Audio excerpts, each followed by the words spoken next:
Praise the lord.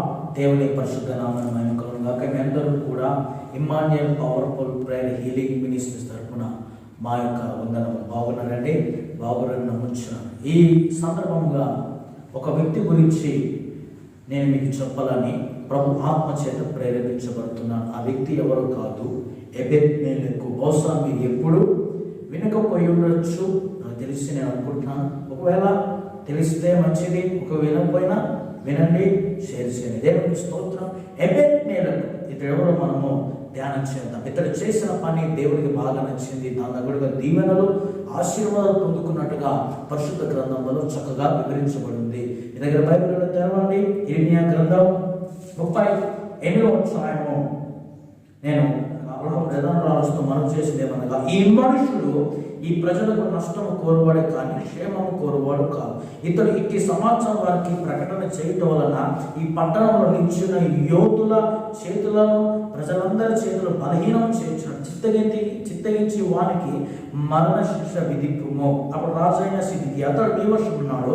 రాజు మీ కంఠం రాజాలనగా వారు ఏమైనా పట్టుకొని కారాగృహంలో ఉన్న రాజకుమారుడు మలికే గోతులను దింపిరి. అందులోనికి ఇర్మియాను త్రాళ్ళకు దింపినప్పుడు ఆ గోతులో నీళ్ళేవు, బురద మాత్రం ఉండేను. ఆ బురదలో ఇర్మియా దిగబడేను. దేవునికి మహిమ కలుగునుగాక. ఒకవేళ విశ్వజనం క్షమించని నాకు తెలుగు సరిగా. దేవుని స్తోత్రం కలుగునుగాక. బాగా వినండి. ఇర్మియా గురించి మనకు తెలుసు. ఇర్మియా గురించి తెలియని వాడు ఎవరు లేరు. ఇర్మియా చేసిన పనులు ఏంటో తెలుసు. ఇర్మియాని అందరూ ఏమంటారంటే కన్నీటి ప్రవక్త అంటారు. ఇర్మియా చాలా ఏడ్చిన వాడు.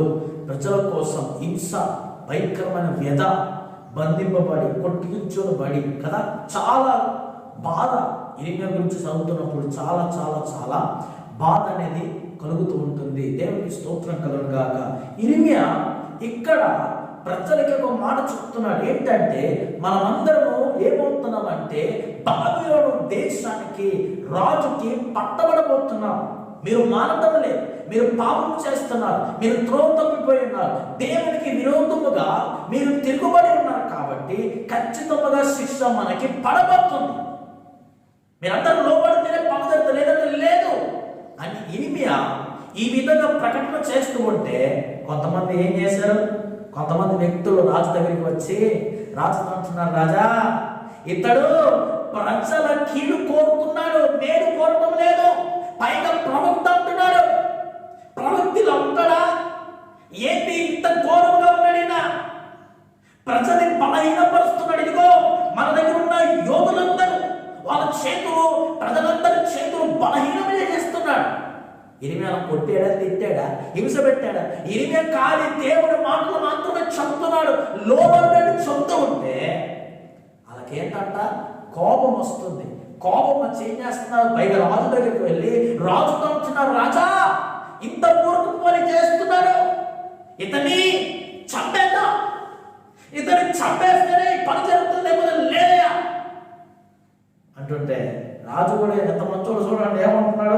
అంతో మీ వశంలో ఉన్నాడు, మీ ఇష్టం వశం చేయండి. మంచి రాజే విచారించాడు. ఏంటో చూసుకోవాలి కదా, రాజు ఎలా ఉండాలి, నిజమా కాదా, ఏం చెప్పిన అడగాల్సింది పోయి రాజేమంటాడు, మీ వశంలో ఉన్నాడు, ఏమైనా చేసుకోండి. రాజు అడిగిచ్చేస్తున్నాడు. రాజు సిద్ధ్య ఏమనుకో చేసేసేయండి అని అంటే అప్పుడు ఏం చేశారు? వారు ఇర్మియాను పట్టుకొని గృహంలో ఉన్న రాజకుమారుడు మల్కియా గోతులను దింపిరి. అందులోనికి ఇర్మియాను త్రాళ్ళకు దింపినప్పుడు ఆ గోతులు నీళ్లు లేవు, బురద మాత్రమే ఉండేను. ఆ బురదలో ఇర్మియా దిగబడినబ్బా, ఎంత భయంకరమైన పరిస్థితి. మల్కియా కదా, మల్కియా గోతులోనికి దింపారు ఇర్మియాని. ఇర్మియాని పట్టుకొని ఏంటంట అక్కడ ఏముంది? నీళ్లు లేవు, ఆ బురద లేవు, బురద.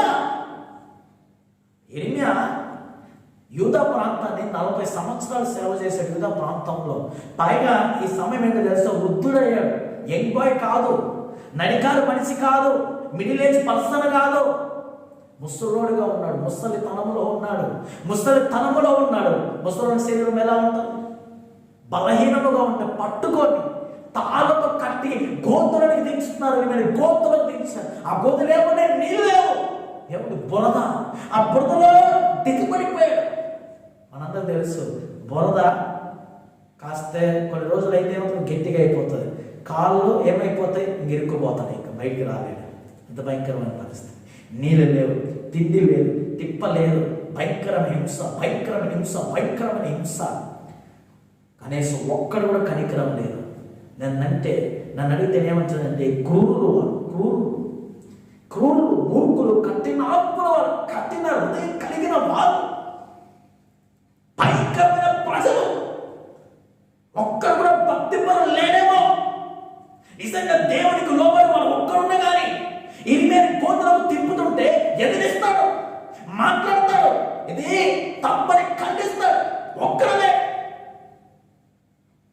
నిజము చెప్పినందుకు, దేవుడి మాట ఉన్నదని చెప్పినప్పుడు ఈమెకి శిక్ష చూడండి ఏ విధంగా ఉందో. నిజము మాట్లాడుతున్నందుకు, సత్యాన్ని బోధిస్తున్నందుకు ఈమెని శిక్షిస్తున్నారు ప్రజలు. భయంకరంగా గోతులో దింపారు. దిబ్బుతోనే 4 రోజులు వదిలేశారు. ఈ వార్త ఎవరు విన్నారో చక్కగా రాయబడింది. ఏంటంట 8వ వచనం, రాజు బెన్యామీను ద్వారమున కూర్చొని ఉండగా రాజు ఇంటిలోని కుషీయుడగు ఎబెద్మెలెకును షండుడు వారు ఇర్మియాని గోతులోకి వేసిన సంగతి విన్నాడు. రాజు నగరంలో బయలువెళ్ళి రాజుని ఇలాగ మనం చేశారు, రాజా నయనవాడా, ఆ గోతిలో వేయబడిన ఇర్మియాను ప్రవక్తగా ఈ మనుషులు చేసినది యావత్తు అన్యాయము. అతడున్న చోటును అతడు ఆకలి చేత చచ్చును, పట్టణంలో ఇంకను రొట్టెలు ఏమీ లేవయా. అందుకు రాజు, నీవు ఇక్కడ నుండి 30 మనుషులు వెంట పెట్టుకుని ప్రవక్త అయిన ఇర్మియాను చావత్తు మనకు ఆ గోతులను అతన్ని తీపించమని కుషీయుడైన ఎబెద్మెలెకు సెలవిచ్చాడు. ఎవరు లేచారు ఈ సమయంలో? కుషీయుడగు ఎబెద్మెలెకు. ఇతడు ఎవరంటే రాజు యొక్క గృహ నిర్వాహకుడు కదా. ఎవరంటే రాజు యొక్క గృహ నిర్వాహకుడు, రాజు దగ్గర పనిచేస్తున్నవాడు. ఈ వార్త విన్నాడు. ఏమైంది? ప్రవక్త అయిన ఇర్మియాని ఏం చేశారని? ఇర్మియాని గోతులో వేశారు అని. అక్కడ చచ్చిపోయే పరిస్థితి విన్నాడంతే. రాజు దగ్గరికి వెళ్తున్నాడు, రాజా ఈ మనుషులు చేసినది యావత్తు అన్యాయము, ఇది తప్పయా, ఇది ఇష్టము కాదు. రాజా ఇంత అన్యాయమా? అతడు మంచోడు, అతడు దేవుడి ప్రవక్త, దేవుడి మాటలే పలుకుతాడయ్యా. ఎవరంటున్నాడు? కుష్ఠుడైనా నపుంసకుడైన ఎబెద్మెలెకు అంటున్నాడు. రాజు దగ్గర పని చేస్తున్న సేవకుడు లేచి రాజు దగ్గరికి వెళ్ళి ధైర్యముగా మాట్లాడుతున్నాయా, తప్పేది. ఇతడు ఎవరు తెలుసా? అన్యుడు. యేసయ్య అంటే ఎవరో తెలియదు, దేవుడు అంటేనా తెలియదు. అన్యుడికి రోషం వచ్చింది, అన్యుడికి భక్తి కలిగింది, అన్యుడి తన మనసుని స్థిరపరచుకున్నారు. రాజును ఎదిరిస్తున్నాడు. ఆలోచించండి, రాజును ఎదిరించాలంటే ఎంత ధైర్యం కావాలి, ఎన్ని గుండెలు కావాలి, రాజుతో మాట్లాడాలంటే ఎంత ధైర్యం కావాలి, ఎంత సాహసం చేయాలి.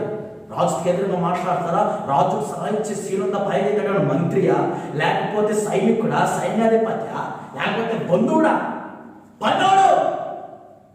నిజంగా రాజమానాల మాట అన్నప్పుడు, రే పనోడివి నోరు మూసుకుని ఉండనా, రే పనోడిని చంపేస్తానన్నా అంటే రాజు వింటున్నాడు. నిజమైన ఒప్పుకొని ఏమంటున్నాడు? అవునా? వెంటనే 30 మంది మనుషులని వెంట పెట్టుకొని పోయి ఇర్మియాని బయటికి తీసుకురా. ఎబెద్మెలెకు చూడండి ఎంత ధైర్య సాహసం చేసి రాజు దగ్గర సెలవు తీసుకొని 30 మంది మనుషులు వెంట పెట్టుకొని ఇర్మియాని గోతులను పైకి తీసుకున్నారు. ఏ విధంగా తీసారో చక్కగా రాయబడింది. ఏంటంట? కాచాల క్రింది గదిలోకి వచ్చి అచ్చటి నుండి పాతమైన చింకి బట్టలను చిరిగి చిరాకులైన గుడ్డ పాత్రను తీసుకొని పోయి ఆ గోతులో ఉన్న ఇర్మియా పట్టుకున్నట్లుగా త్రాళ్ళ చేత వాటిని నింపి పాతవై చిరిగి చిరాకులైన ఈ బట్టలను త్రాళ్ళ మీద ఈ సంకల కింద పెట్టుకోమని చెప్పాను. ఇర్మియా ఎలా చేయగా వారు తాళ్ళతో చేదుకొని ఆ గోతుల నుండి వెలుపలికి తీసేది. అప్పుడు ఇర్మియా బ్రంది గృహశాలలో నివసించాను. ఏంటంట? ఏం చేశారు? వాళ్ళు తాళ్ళు వేశారు. ఇర్మియా ముసలోడు కాబట్టి వాళ్ళు తాళేస్తే ఇప్పుడు ఎలా తీయాలి? వాళ్ళు దిగలేరు, కష్టం. ఎందుకంటే బురద, వాళ్ళు దిగలేరు. వాళ్ళ ఇప్పుడు ఇరిమియాని లేపాలంటే ఏ విధంగా సంఘాలకు తగిలించాలి. తాళ్ళు తగిలిస్తే ఏమైతే పై ముసలోడు రాసుకొని పోతే రక్తం రావచ్చు, భయంకరమైన బాధ, ముసలోడు తట్టుకోలేడు. కాబట్టి ఎంత మంచి ప్లాన్ చూడండి, ఎంత మంచి ఆలోచన చూసాడు. ఒక పాత బట్టలు తీసుకొచ్చి ఇరిమియా అంటున్నాడయ్యా, నువ్వేం చేస్తావంటే ఇవి త్రాళ్ళ కింద పెట్టుకో, త్రాళ్ళ కింద ఇక్కడ పెట్టుకొని వాటిని తాళేసి నేను లేపుతావు, నీకు అప్పుడు నొప్పి రాదు, నేను సురక్షితంగా వస్తావు అన్నప్పుడు ఇరిమియా వాళ్ళు చెప్పిన పని చేసినప్పుడు సురక్షితముగా ఇరిమియా బయటకు వచ్చాడు. ఎంత గొప్ప కార్యం, ఎంత గొప్ప కార్యం, ఎంత గొప్ప కార్యం. ఇతను ఎవరు తెలుసా? కుష్యుడు ఎవరంటే ఆఫ్రికా కాంటినెంట్ కి సంబంధించిన వాడు. ఎవరైనా ఆఫ్రికా దేశస్థుడిన కుష్యుడు, ఆఫ్రికా దేశస్థుడు. పైగా ఏంటో తెలుసా, ఇతడు నపుంసకుడు, ఒక నపుంసకుడిన. ఎబెద్మెలెకు ఒక నపుంసకుడికి ఆశ కలిగి ఏం చేశాడంటే ఇరిమియాని గోతి నుండి పైకి తీశాడు. ఎంత ధైర్య సాహసం! కనీసం ఒక్కడికైనా కదా జాలి కలగలేదు ఇరిమియా మీద. అంటే ప్రజలందరూ ఇరిమియా మీద ఎంత పగబట్టున్నారో, మంచి చెప్పినందుకు పగ. ఇలా చాలా మందికి కూడా కోపాలు కదా, ఎవరైనా మంచి చెప్తుంటే కోపం, రే తప్పు చేద్దారంటే కోపం, రే ఈ పని చేయగలంటే కోపం, అయినా ఇది వద్దురా బాబు అంటే కోపం. ఎందుకు? మంచి చెప్తే కోపం. అదే తప్పు మనిషి అదే ఇది చేయి కదా, వాళ్ళకు అనుకూలంగా చెప్తే ఎంత ప్రేమిస్తారో జనులు ఈ రోజున, పొగిడితే ఎంత ప్రేమిస్తారో. నువ్వు మంచిగా ఉన్నావంటే ఎంత తప్పు చేస్తారో, నువ్వు మంచోడు అంటే అబ్బా ఈయనలాంటోడు ఇంకొకడు ఉండడేమంటారు కదా. ఈరోజు జనాలు ఇలా తయారయ్యారు కదా, మంచి చెప్పినందుకు కోపాలు, తప్పుడుగా ఖండిస్తున్నందుకు కోపాలు, తప్పుని మాట్లాడుతున్నందుకు కోపాలు, తప్పుని హెచ్చరిస్తున్నందుకు కోపాలు. దేవుడు అంటున్నాడు, కయ్యతో నీ కోపం కదా. ఎందుకు కోపం? ప్రజలకు కోపం వచ్చి రాజు దగ్గరికి వెళ్ళి అన్యాయంగా ఏమిటి తప్పు చేస్తాడని శిక్షించతుంటే, రాజు శిక్షించిన కానీ ఎవరు జాలి చూపలేదు. కానీ ఎబెద్మెలెకు ధైర్య సాహసం చేసి దైవ సేవకుడైన ఇరిమియాని గోతుల నుండి బయటికి తీసుకొచ్చాడు. దేవునికి స్తోత్రం, హల్లెలూయా. ఎంత చక్కటి మాట, ఎంత చక్కటి వాడు కదా ఎబెద్మెలెకు. ఒక అన్యుడికి రోషం కలిగి నాకొచ్చాడు, గోతుల నుండి బయటికి తీసుకెళ్ళి కదా. ఎంత గొప్ప మాట, ఎంత గొప్ప మాట. దేవునికి స్తోత్రం. ఇది దేవుడు ఇతను వదిలిపెట్టాలనుకుంటున్నారా? ఎబెద్మెలెకుని వదిలిపెట్టలేదండి.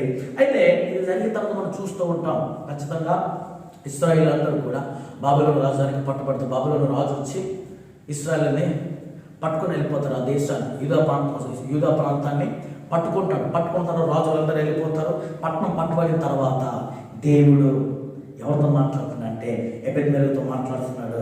ఇక్కడ చూడండి 39వ అధ్యాయం 10వ వచనం. ఇరిమియా ప్రతి గృహస్థలంలో ఉండగా యెహోవా మాట అతనికి ప్రత్యక్షమైన సెలవిచ్చు, నీవు వెళ్ళి కుష్యుడైన ఎబెద్మెలెకును ఇశ్రాయేలు దేవుడును సైన్యాలకు సెలవిచ్చిందేమనగా, మేలు చేయటకు నేను ఈ పట్టణం గురించి చెప్పిన మాటలు నెరవేర్చుచున్నాను. నీ చుట్టూగా ఆ మాటలు ఈ దినం నెరవేరు. ఆ దినం నేను నిన్ను విడిపించదు, నీ భయపడకు, మనుషుల చేతి నేను అప్పగింపబడమని యెహోవా సెలవిస్తున్నాడు. నీవు నన్ను నమ్ముకుంటే కనుక నేను నిన్ను తప్పించదను. నీవు ఖడ్గం చేత పాడు దోపుడు సోమ దక్కించుకుంటూ నీ ప్రాణాన్ని దక్కించుకుంది యెహోవా. దేవుడు అంటున్నాడు కదా. పట్టణం పట్టబడుతున్నప్పుడు రాజుగారు సేవకులందరూ కూడా వెళ్ళిపోవాలి, తప్పదు. ఇంకా వాళ్ళని చంపేస్తారు, పని చేయించుకు ఏదైనా చేస్తారు. ఇప్పుడు కుష్యుడికి అదే పరిస్థితి వచ్చింది. ఎందుకంటే అతడు రాజు ఇంట్లో పని చేసేవాడు, రాజు ఇంట్లో పని చేస్తున్నాడు కాబట్టి ఖచ్చితంగా పట్టుకుపోతారనే ఎబెద్మెలెకు భయం ఉండాలి. అందుకే ప్రభువు అంటున్నాడు, ఎబెద్మెలెకు భయపడకు, నీవు చేసిన పని నాకు తెలుసు, నువ్వు ఎలా ఉన్నావో తెలుసు, నీవు నన్ను నమ్ముకుంటేవి కనుక నేను తప్పిస్తాను. దేవుడు అంటున్నాడు, నీవు నన్ను నమ్ముకున్నావు ఎబెద్మెలెకు, నీవు నన్ను నమ్ముకున్నావు కాబట్టి నేను తప్పిస్తాను. నిన్ను దోపుడు సొమ్ము తగ్గించుకున్నాను కానీ ప్రాణాన్ని తగ్గించుకుంటాను. దేవుడు ఇస్తున్నాడు, మాట ఇస్తున్నాడు దేవుడు కదా. దేవుడు మాత్రం నిలబెట్టు కానీ ఎబెద్మెలెకు తప్పించబడ్డాడు. దేవుడికి స్తోత్రం కలుగుగాక. ఎంత మంచి వాగ్దానం దేవుడు ఇస్తున్నాడు. ఈరోజు మేము ఎంతమందిని ఆదుకుంటున్నాం, ఈరోజు నువ్వు ఎంతమందికి సహాయం చేస్తున్నావు, ఈరోజు ఎంతమంది నువ్వు ప్రేమిస్తున్నావు, ఈరోజు ఎంతమంది నువ్వు ప్రభు ప్రేమని కనపరుస్తున్నావు. ప్రభు నీతో మాట్లాడుతున్న ఈ రోజున మేలు చేయటకి నీ చేతులు పరిగెత్తాలి, మేలు చేయటకి నీ కాలు పరిగెత్తాలి, మేలు చేయటకై నీ చూపులు పరిగెత్తాలి, మేలు చేయటకై నీ ఆలోచన పరిగెత్తాలి. కానీ కీడని ఆలోచన ఉంది. బైబిల్ సెలవిస్తుంది, ఈ మనుషుడు ఏది విత్తుతుందో అదే కోస్తాడు. నీవు ఏది విత్తుతున్నావు? మేలు విత్తుతున్నావా, కీడు విత్తుతున్నావా? దైవ సేవకుడైన ఏలియాని కాపాడడానికి ఎబెత్ మీదకు అన్యుడైన ఎబెత్ మీదకు రగులుకున్నాడు. కాబట్టి ఆపద వచ్చినప్పుడు దేవుడు వాగ్దానం ఇస్తున్నాడు, ఎబెత్ మీదకు నీవు చేసిన సహాయం నేను మర్చిపోనికి, నేను మనుషుని కాదు, నరుని కాదు, నేను దేవుణ్ణి, నీకు ఖచ్చితంగా సహాయం చేస్తాను, పైగా నీవు నన్ను నమ్ముకున్నావు. ఎంత మంచి మాట అంటే, ఈమె యొక్క మాటలు ఇశ్రాయేలు ప్రజలు వినలేదు, కానీ యూదా ప్రాంత ప్రజలు వినలేదు. కానీ ఎవరు విన్నారు అంటే ఎబెద్మెలెకు విన్నాడు. ఇర్మియా మాటలు ఎబెద్మెలెకు విన్నాడు. కాబట్టి ఎబెద్మెలెకు దేవుడు నమ్ముకున్నాడు. అందుకే ప్రభు అంటున్నాడు, నీవు నన్ను నమ్ముకున్నావు కాబట్టి నేను నిన్ను తప్పిస్తాను.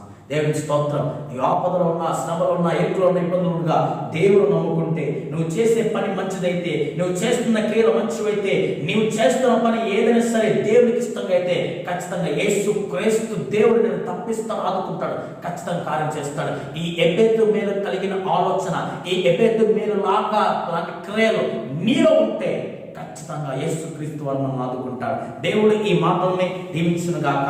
ఆమేన్.